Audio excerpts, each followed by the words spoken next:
आज के टाइम में खर्चे इतने ज्यादा बढ़ गए हैं कि फिक्स सैलरी में महीना निकालना तो जैसे बहुत ही मुश्किल सा होता जा रहा है। लेकिन करे क्या, पैसे तो कमाना ही होगा, और वो भी जरूरत जितना।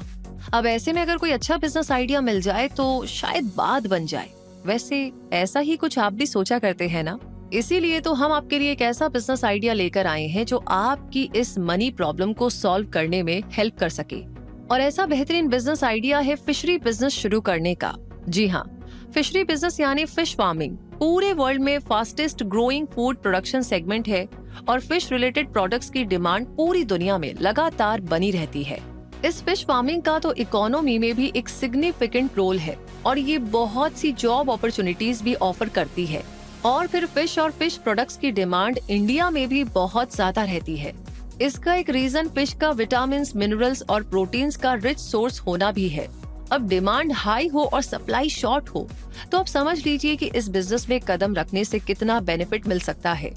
हालांकि इसके लिए पहले आपको फिश फार्मिंग की अच्छी खासी नॉलेज लेनी होगी ताकि आप एक परफेक्ट प्लान बना सके और उसे सही तरीके से एग्जीक्यूट करके प्रॉफिट बना सके।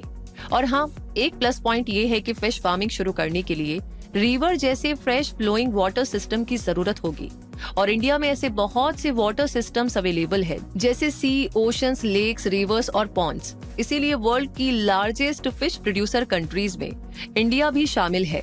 और फिश इंडस्ट्री एक्सपर्ट्स के अकॉर्डिंग इंडिया में ये फिश इंडस्ट्री साल 2023 तक 1821 बिलियन तक पहुंच जाएगी, यानी इसका तेजी से ग्रो करना तय है। और आप जब इस बिजनेस को शुरू करना चाहे तो आर्टिफिशियल लेक या पॉन्ड सिस्टम बनाकर अपने इस बिजनेस की शुरुआत कर सकते हैं और इसे आप बहुत छोटे स्केल से भी शुरू कर सकते हैं, यानी फिक्र की कोई बात नहीं। ऐसे में अगर आप भी फिशरी बिजनेस में कदम रखने का इरादा बना रहे हैं तो ये एक अच्छा आइडिया ही नजर आ रहा है।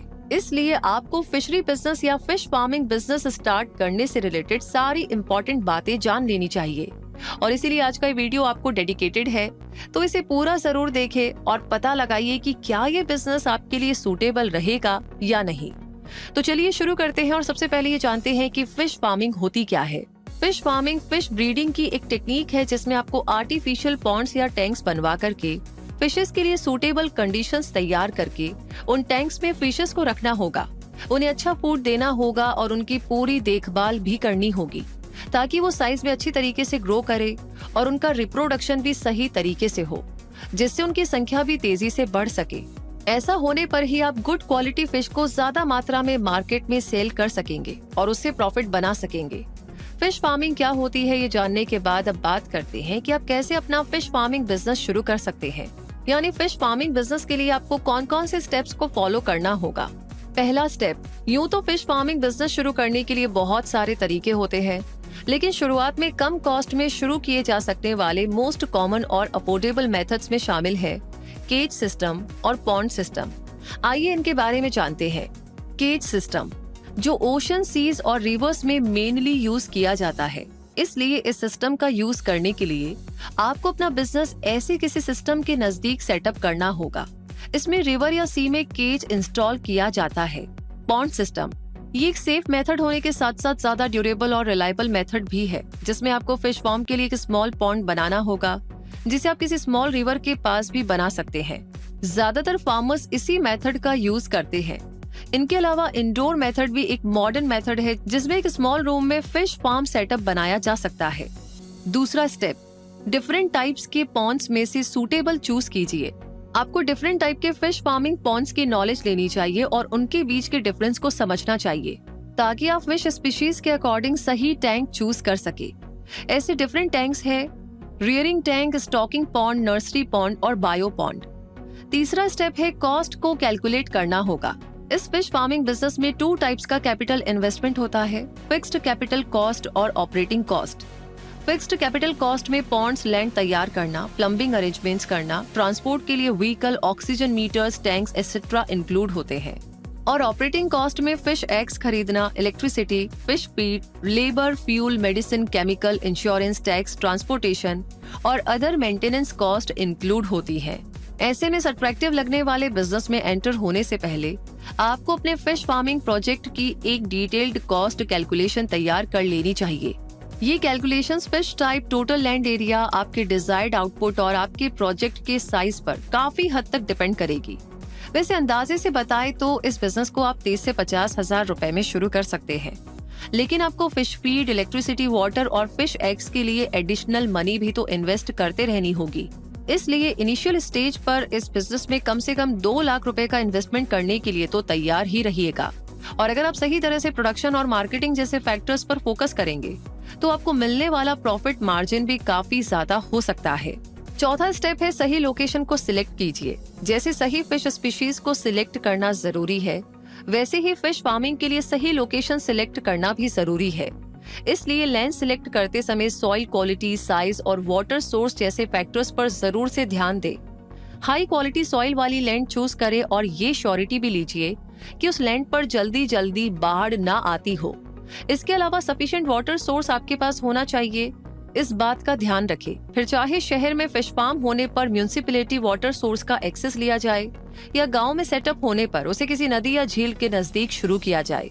पांचवा स्टेप है कि सही इक्विपमेंट्स को चुनिए। फिश फार्मिंग के लिए रिक्वायर्ड इक्विपमेंट के बारे में जाने तो आप फिश फार्मिंग के लिए प्लास्टिक पॉन्ड्स लेना चाहेंगे या नेचुरल पॉन्ड्स, ये आपको चूज करना होगा, क्योंकि फिश फार्मिंग बिजनेस की प्लानिंग के टाइम आपको ये क्लियर करना भी जरूरी है। वैसे तो मार्केट में आपको बहुत से आर्टिफिशियल पॉन्ड्स के ऑप्शंस मिल जाएंगे, लेकिन उनसे आपका बजट भी बढ़ जाएगा। इसीलिए बिगिनर के तौर पर तो आप प्लास्टिक या नेचुरल पॉन्ड्स का यूज कर सकते हैं। इसके अलावा आपको जिन बेसिक टूल्स की जरूरत होगी वो है pumps, fish counters, water testing equipment, net, addition devices और फिश ग्रेडर्स एटसेट्रा। आगे छठे स्टेप की बात करते हैं। अब बारी आती है फिश ब्रीड सिलेक्ट करने की।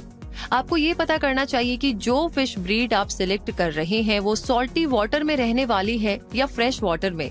इसके लिए आपको पॉन्ड वाटर का टाइप पता होना चाहिए कि वो सॉल्टी है या फ्रेश वाटर है।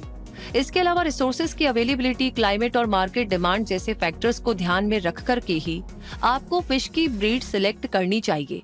जैसे मुरेली, ग्रे शार्क, ट्यूना और हिस्ला फिश इंडियन पॉन्ड्स के लिए सूटेबल फिश वैरायटी है। इन वेराइटीज को सिलेक्ट करने से मेन बेनिफिट ये होगा कि ये फिशेस इजीली ब्रीडिंग करती है, क्लाइमेट और वाटर कंडीशंस को जल्दी से अडॉप्ट भी कर लेती है, और हाँ, ये फिश वेराइटीज इंडियन मार्केट में आसानी से मिल भी जाती हैं। सातवां स्टेप है फिश फीडिंग का ध्यान रखना होगा। फिश सिलेक्ट करने के बाद उसे फीड करना होगा, तभी तो फिश की सही ग्रोथ होगी और रिप्रोडक्शन भी। इसलिए फिश फीडिंग के लिए उन्हें एसेंशियल न्यूट्रिएंट्स प्रोवाइड कराना जरूरी होगा, जिसमें प्रोटीन्स, विटामिन्स, फैट्स, कार्बोहाइड्रेट्स और अदर मिनरल्स मौजूद हों। इसके लिए अगर उन्हें नेचुरल डाइट्स दी जाएंगी तो ज्यादा अच्छा रहेगा। जैसे ज़ूप्लैंक्टन, इंसेक्ट लार्वा और फाइटोप्लैंक्टन की ग्रोथ रेट को इंक्रीज करने के लिए तो आप पॉन्ड में ऑर्गेनिक फार्मिंग मटेरियल भी ऐड कर सकते हैं। इनके अलावा जरूरत के हिसाब से फिश को एक्स्ट्रा फूड भी प्रोवाइड करना होगा, जो कि ड्राई या मॉइस्ट फॉर्म में होगा। तो देखिए, फिश पॉन्ड तैयार हो गया, फिश स्पीशीज भी सिलेक्ट हो गई और फिश को अच्छा फूड देकर उसकी ग्रोथ और रिप्रोडक्शन प्रोसेस भी इंक्रीज हो गया। यानी आपका बिजनेस सही ट्रैक पर चलने लग गया। तो बारी आएगी मार्केटिंग की, यानी कि स्टेप नंबर 8 की, क्योंकि बाकी सारे फैक्टर्स के साथ साथ आपको मार्केटिंग पर भी पूरा ध्यान देना होगा। और आपको ये जानकर के खुशी होगी कि इंडियन फिश की इंटरनेशनल मार्केट्स में हाई डिमांड रहती है। इसीलिए आप इसे लोकल मार्केट में तो सेल कर ही सकते हैं, लेकिन साथ में इंडिया से बाहर एक्सपोर्ट करके भी ज्यादा बेनिफिट बना सकते हैं। और इन दोनों तरह की सेल के लिए आपको स्ट्रॉन्ग मार्केट स्ट्रेटेजीज बनानी होंगी। अब आगे है स्टेप नंबर 9, फिश फार्म की मेंटेनेंस। फिश फार्म की मेंटेनेंस भी एक मेजर स्टेप है जिसे इग्नोर करने का बिल्कुल भी आप ना सोचें। और फिश फार्म मेंटेनेंस के लिए आपको वाटर का पीएच लेवल सही रखना होगा, यानी न्यूट्रल, ताकि फिश डेवलपमेंट सही तरीके से हो सके। इसके अलावा फिश फार्म और पॉन्ड की सफाई का भी खास ध्यान रखा जाना चाहिए और उसे सॉल्ट और पोटेशियम परमैंगनेट से ट्रीट करते रहना चाहिए ताकि अनवांटेड ग्रोथ होने से बचे। और अब आता है आखिरी में स्टेप नंबर 10, बिजनेस रजिस्ट्रेशन। इसके लिए आपको बिजनेस रजिस्ट्रेशन फॉर्म सबमिट करना होगा और गवर्नमेंट ऑफिस में खुद के बिजनेस का रजिस्ट्रेशन करवाना होगा। इस प्रोसेस में आपको अपने बिजनेस की सारी डिटेल्स मेंशन करनी होगी और अगर आप रिवर या सी साइड लोकेशन पर ये बिजनेस शुरू करना चाहते हैं तो इसके लिए आपको एक स्पेशल परमिट भी लेनी होगी, जिसके बाद आप अपना फिश फार्मिंग बिजनेस शुरू कर सकेंगे। तो दोस्तों, इस तरीके से अब आपके पास फिश फार्मिंग से जुड़ी सारी जरूरी जानकारियां आ गई हैं। यानी अब आप जानते हैं कि अपना फिश फार्मिंग बिजनेस शुरू करने के लिए क्या क्या स्टेप्स लेने जरूरी हैं और फिश फार्मिंग से आपको कौन से बेनिफिट्स हो सकते हैं और किस तरीके से आप अपने महीने की सैलरी को बड़े आराम से इंक्रीज कर सकते हैं। बस अब आपको सबसे पहले रिसर्च पर फोकस करना होगा ताकि आपके एरिया की मार्केट डिमांड को आप अच्छी तरीके से समझ सके और उसके अकॉर्डिंग एक परफेक्ट बिजनेस प्लान तैयार कर सके जो आपको प्रॉफिट ही प्रॉफिट दे, वो भी लॉन्ग टर्म में। इसीलिए बिजनेस शुरू करने से पहले तैयारी जमकर ही कीजिएगा। और साथ ही अगर इस वीडियो ने आपको नया इंसाइट दिया हो, आपकी हेल्प की हो, तो लाइक कर दीजिए, शेयर करना ना भूले और अगला कौन सा टॉपिक है वो लिख भेजिए। बाकी अगर अभी तक आपने क्विक सपोर्ट चैनल को सब्सक्राइब नहीं किया है तो सब्सक्राइब करके बेल आइकन को प्रेस कर दीजिए ताकि सारे नोटिफिकेशन आप तक टाइम पर पहुंचते रहे और कोई भी ऐसी जानकारी आप कभी भी मिस ना करें। तो रूबी आपसे मिलेगी बहुत जल्दी ही नए वीडियो के साथ, नई जानकारी के साथ। तब तक के लिए आपसे कहूंगी धन्यवाद।